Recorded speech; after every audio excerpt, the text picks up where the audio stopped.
Bonjour Elsa. L'atmosphère est lourde à la Mostra de Venise et pas seulement à cause de la chaleur caniculaire.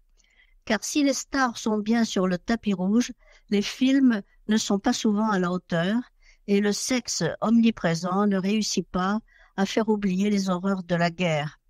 Les comédiens italiens, traditionnellement à gauche, affichent comme Elsa Morante le drapeau du Hamas sur un t-shirt où se lit en gros caractères Free Palestine. Dans une section parallèle, la section Horizonti, se côtoie le documentaire palestinien de Svandar Kopti, Happy Holidays, et le documentaire de Danny Rosenberg, qu'il avait annoncé au dernier festival du cinéma israélien, Al-Klavim ve'Anashim of Dogs and Men, qui montre Dar, un garçon de 16 ans, retournant dans son kibbutz à la recherche de son chien, perdu lors de l'attaque du 7 octobre.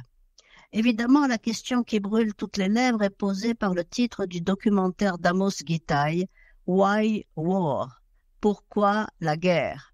Le film commence par de longs travelling sur le mur des otages à Tel Aviv, sur la place des otages, sur la longue table vide, mais le sujet est en réalité une interrogation philosophique, la question qu'Einstein a posée à Freud sur les raisons de toute guerre, et la réponse de ce dernier, le malaise dans la civilisation et cette pulsion de mort qui habite les hommes depuis la nuit des temps.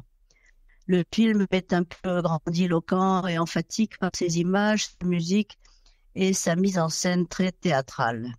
À part ça, le cinéma français ne s'en tire pas trop mal, avec le film d'Emmanuel Mouret, Trois amis, au scénario astucieux et au dialogue très fin.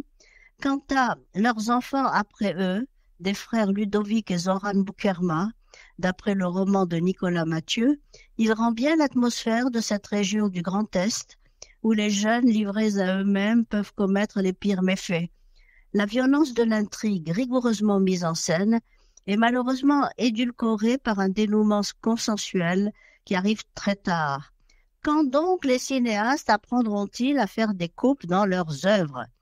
Même problème, mais standing ovation pour The Brutalist de Brady Corbett, qui met 3h35 à raconter l'histoire de Laszlo Toth, un architecte juif de Budapest qui a réussi à survivre à la guerre.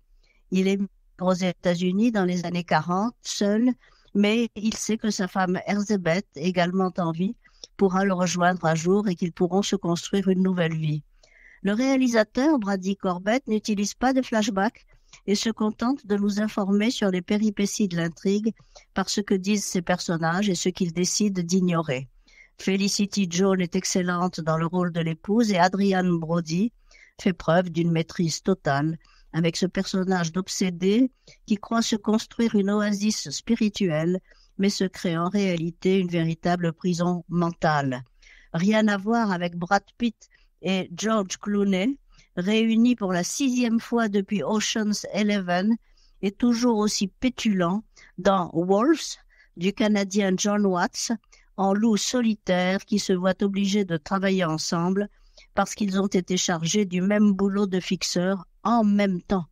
Ce thriller comique sortira en France le 18 septembre et va sûrement remplir les salles vu le délire qu'ont causé les deux acteurs sur le tapis rouge.